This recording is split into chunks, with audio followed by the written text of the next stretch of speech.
À quand la fin des travaux de l'autoroute du Nord? La réponse dans ce journal avec la visite du Premier ministre sur le chantier. Les Momafa, dans le département d'Adzopé, auraient des pouvoirs magiques. C'est en tout cas ce qu'affirment de nombreuses personnes qui y effectuent chaque année des pèlerinages. Et puis en République démocratique du Congo, les concertations nationales butent sur les négociations des groupes armés. Madame, Monsieur, bonsoir. Bienvenue dans le 19h30. Visite du Premier ministre Daniel Kablan-Duncan sur l'autoroute du Nord. Le chef du gouvernement veut se rendre compte de l'état d'avancement des travaux démarrés en 2007. Cette voie longue d'environ 86 km est en phase d'achèvement. Un projet estimé à plus de 100 milliards de francs CFA. L'autoroute du Nord relie Abidjan à Yamoussoukro. Franck Wadio pour en savoir plus. Le délai pour l'achèvement des travaux de l'autoroute du Nord fixé pour le 11 décembre prochain devrait être tenu. C'est ce qui ressort de cette visite du Premier ministre Daniel Kablan-Duncan qui, accompagné de Patrick Hachi, ministre des Infrastructures économiques, est allé sur le terrain se rendre compte de l'avancée des travaux, lesquels, notons-le, s'effectuent en deux phases, l'axe Yamoussoukro-Saint-Grobo pour la nouvelle autoroute et un ouvrage de réhabilitation portant sur l'axe Jesco-Saint-Grobo. Le chef de l'État a souhaité qu'on ne puisse livrer une autoroute neuve avec une ancienne autoroute qui est dans un état de dégradation avancé. Donc il a souhaité que le premier tronçon qui part ici de Jesco jusqu'à Saint-Grobo soit également réhabilité.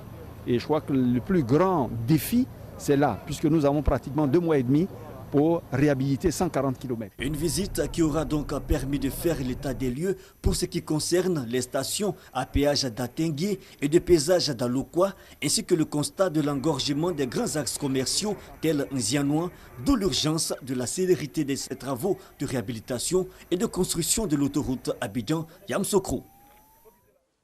Il faut protéger la couche d'ozone, sinon les conséquences de sa destruction seront fatales pour l'homme.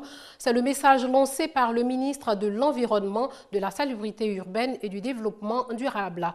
Selon les experts, l'utilisation des engrais chimiques et l'émission des gaz à effet de serre seraient à la base de la dégradation de la couche d'ozone qui nous protège des rayons solaires. Laetitia Manglé nous en parle. La couche d'ozone est la partie de l'atmosphère située entre 20 et 50 km d'altitude. Elle sert essentiellement à protéger la vie des êtres vivants sur Terre contre les rayons ultraviolets nocifs émis par le Soleil. Seulement depuis environ un quart de siècle, la couche d'ozone est menacée. Sa force de résistance s'affaiblit et la vie sur Terre aussi devient de plus en plus incertaine. À l'origine de cette dégradation, l'usage de produits chimiques tels que le bromure de méthyle, utilisé pour protéger les produits agricoles contre les parasites et maladies des végétaux. Pour lutter donc contre la dégradation de la couche d'ozone, les Nations Unies ont institué depuis 1994 la Journée internationale de la protection de la couche d'ozone. Le thème retenu cette année, une atmosphère saine, tel est l'avenir que nous voulons. La protection de notre atmosphère est une nécessité, voire une obligation, si nous voulons la survie des générations présentes et futures. Aussi importe-t-il que les gouvernements du monde entier, par leurs efforts constants, conservent le même esprit de dévouement, de coopération et d'innovation quant à l'application du protocole de Montréal adopté à cet effet. La Journée internationale de la protection de la couche d'ozone est célébrée le 16 septembre chaque année. Une occasion pour sensibiliser sur les pratiques éco-citoyennes telles que l'usage d'engrais naturels pour l'agriculture. Le travail à seule alternative pour survivre, certains ne se donnent aucun répit. Zoom sur les artisans et autres travailleurs du dimanche. Pour assurer leur pitance quotidienne, ils travaillent même 7 jours sur 7 et les jours fériés. Toute une vie rythmée par leur activité. Le reportage de Franck Wadio. Un mécanicien au travail dans son garage. Nous sommes dimanche. Pour Kamagaté, pas le temps de souffler. Journée dominicale ou jour férié, les jours se suivent ou se ressemblent. En tant que père de famille, on ne peut pas se coucher à la maison. Il faut tenter la chance chaque jour pour pouvoir avoir de quoi manger pour nourrir la famille. Voilà pourquoi les dimanches on travaille. Comme Kamagaté, de nombreux artisans exercent tous les jours de la semaine, pour la plupart par souci d'efficacité. Pour d'autres, en revanche, l'enjeu est plutôt financier. Quand les clients commandent les trucs comme ça, on est obligé de venir dimanche pour que le travail sera rapide, pour ne pas que tu vas faire parler avec ton client. Bon, comme aujourd'hui, c'est dimanche, nous on vient faire nous-mêmes notre propre travail pour avoir pour nous de là. Un effort qui a son bon côté d'autres travailleurs, ceux-là des privilégiés, des fonctionnaires en l'occurrence, de repos chaque fin de semaine profitent de l'aubaine et constituent le gros de la clientèle. Le jour, il n'a pas le temps. Comment il travaille tous les jours, je suis venu le voir pour qu'il ne pas ma voiture. C'est souvent bon pour qu'il travaille le dimanche. Ça fait tout juste pour nous arranger, pour nous les travailleurs, parce que c'est dimanche qu'on a le temps. Je viens tout juste pour le voir pour que je puisse changer mon salon. Une chaîne de travail profitable alors à tous, de bon augure donc pour le respect de l'adage, à chaque jour suffit sa peine. On ne peut travailler s'il n'y a pas de paix. Les fidèles de l'église messianique de Côte d'Ivoire l'ont compris. Ils prônent donc la fraternité et la réconciliation de valeurs au service de la paix. Lors de la commémoration des 40 ans de cette église à Dabou, l'accent a aussi été mis sur le pardon et l'amour. Les 40 ans de l'église messianique célébrés sous le sceau de la fraternité et de la réconciliation à Niguinanou dans la commune de Dabou.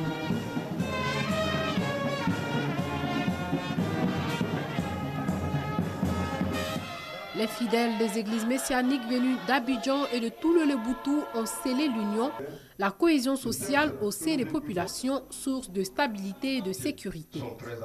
Les responsables de l'église messianique n'ont pas manqué de rappeler aux fidèles l'importance de cultiver ces valeurs, sans lesquelles aucune paix n'est possible. Ces journées nationales de prière sont des journées organisées par l'église messianique de Côte d'Ivoire pour commémorer la liberté de culte, la liberté d'expression accordée au médiateur Josué, fondateur de l'église messianique de Côte d'Ivoire, qui a embrassé vers les années 1964 un ministère dit d'évangélisation, un ministère de guérison. Nous célébrons également la réconciliation des frères messianiques qui, jadis, ont exprimé leur mécontentement sur certaines questions relatives à la doctrine de l'église messianique.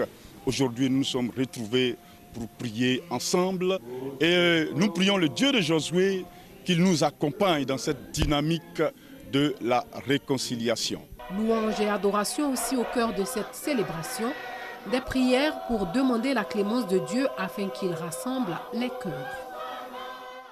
Hors de chez nous, en République démocratique du Congo, les concertations nationales butent sur les questions des groupes armés. L'opposition dénonce l'absence des groupes rebelles. 2 semaines de débat sans accord certain. Élus, chefs coutumiers, membres de la société civile, ils sont 700 convoqués pour ces concertations nationales. 2 semaines de débat censés consolider la paix au Congo-Kinshasa, toujours en proie à la guerre dans l'Est. Annoncé comme un moment historique, une réflexion sur la politique, l'économie, la sécurité, le débat a pris un tour musclé. L'opposition a failli claquer la porte à cause d'un désaccord sur le désarmement, la démobilisation et la réinsertion des groupes armés. Elle dénonce l'absence des principaux intéressés. Les groupes rebelles, ils n'ont pas été conviés au débat. Nous voulons vider tous les problèmes. Pour les vider, il faut impliquer tout le monde. Nous parlons de démobilisation, désarmement, intégration. Tout ça, nous allons parler de ça sans connaître les réalités qui se passent. Et la meilleure façon de connaître les réalités, c'est d'éviter quand même les gens qui sont concernés. Un argument loin d'être partagé par tous. Ne peuvent venir dans notre thématique que ceux qui ont accepté volontairement de se désarmer. Or, ceux-là sont encore armés. Ici, ce n'est pas les lieux de négociation entre le gouvernement et les groupes armés. C'est les lieux où le chef de l'État a invité les Congolais à réfléchir sur les causes profondes de la crise à l'Est. Désaccord avec une opposition isolée par la décision de plusieurs partis de boycotter ces assises. Seul le MLC de Jean-Pierre Bemba participe au débat. L'UDPS et l'UNC ont refusé de cautionner une grand-messe organisée par un président qu'ils jugent illégitime. Et puis un sergent de l'armée de la République démocratique du Congo a été kidnappé aujourd'hui à Goma, dans l'est du pays. Des policiers rwandais pointés du doigt.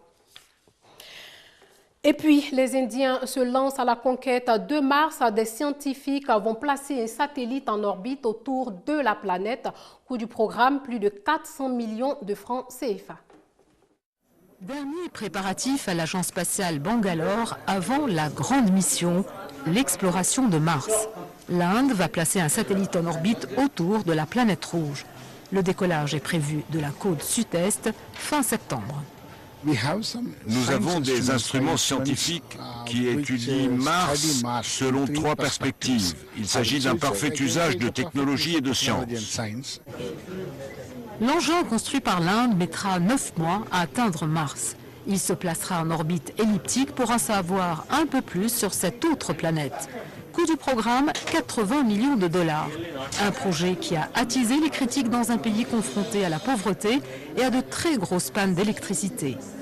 Les scientifiques, eux, veulent profiter de la croissance de l'industrie spatiale pour multiplier leurs conquêtes. Nous avons ici des instruments scientifiques avec une caméra en couleur pour essayer d'avoir des photos de tout ce qui concerne Mars. Le programme de recherche spatiale indien a débuté en 1962. Il y a 5 ans, un satellite indien avait trouvé des traces d'eau sur la Lune. Prochain objectif, Mars, avec peut-être de nouvelles révélations.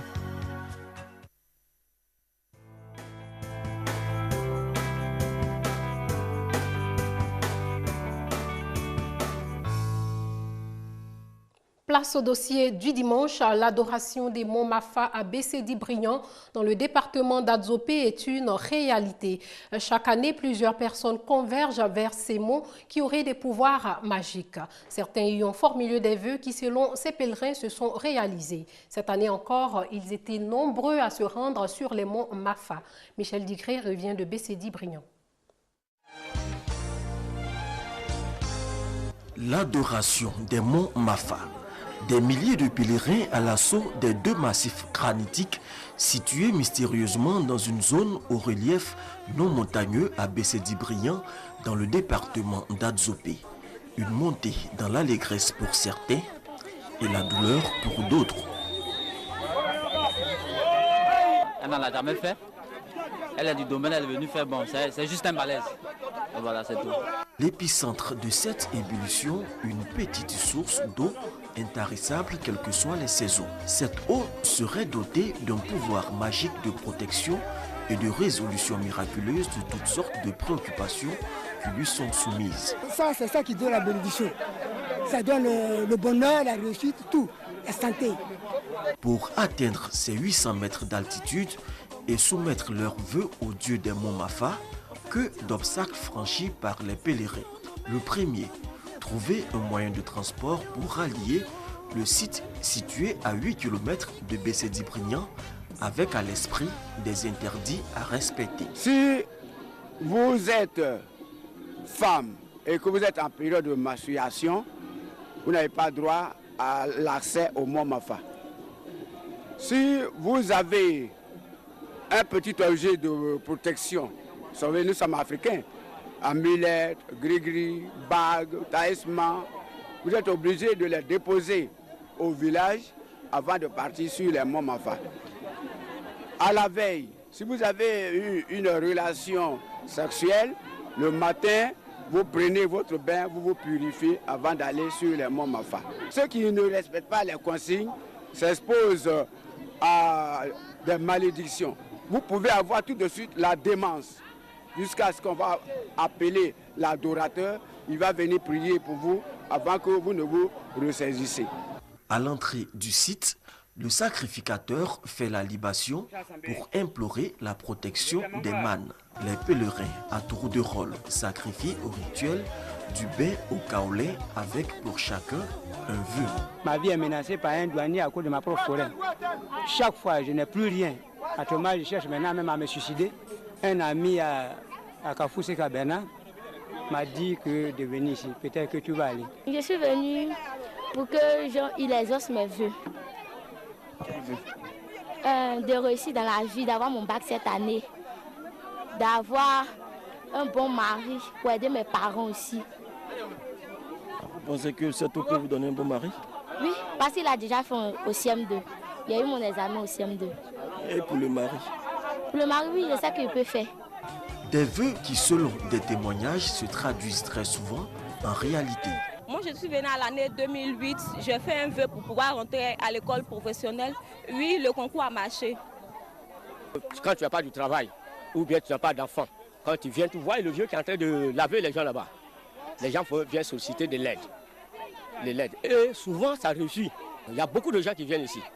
Ça, c'est vraiment, c'est sûr. L'artiste ivoirien Frédéric Ewimewe, après le tournage de son clip Les Génies vous parlent sur ces roches, a reçu 3 prix à la cérémonie de Kora en 1998.